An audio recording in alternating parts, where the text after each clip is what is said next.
Hi, in this video I'm going to show you how to create a tool card, add single components to your tool card, and how to create a tool card from an Excel file with possibly thousands of tool components, and in the end do a mass export.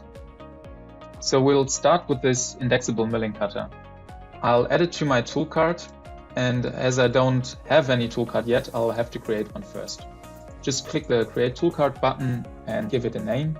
Click Create Tool Card, and now it's been added to that new tool card.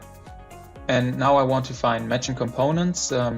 We will use the matching components search, which use the interface codes of the tool. But as I want to find matching components for the machine end and the workpiece end, I'm going to use the matching components button at the top of the tool sheet.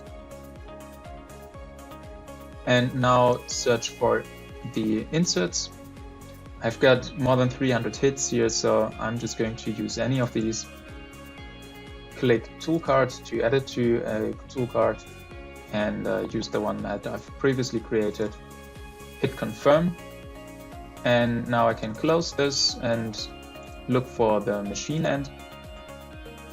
Choose this milling arbor and say add it to the tool card as well.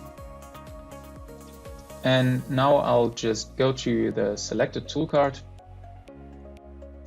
and now I can say I want to export it, configure a new export, or use the ones that I've previously configured. Now I'm going to go back to the tool card overview and generate a tool card out of a file. I'll first have to download the template.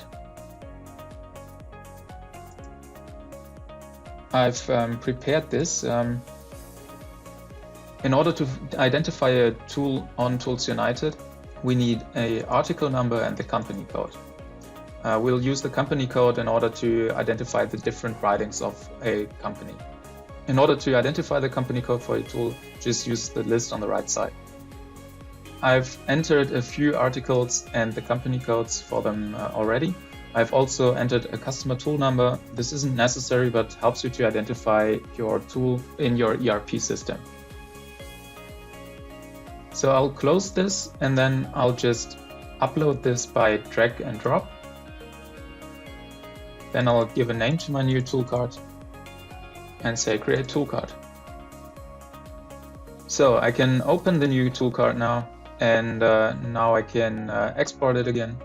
I'll just click this one and say Start Export, and it will now export in the background. You can always see the progress on the top right, and you can download it here after it is finished, but it will also open a prompt after the download has been done. So you can now hit download and download your tool card. And I hope this tutorial helped you to get started with ToolsUnited.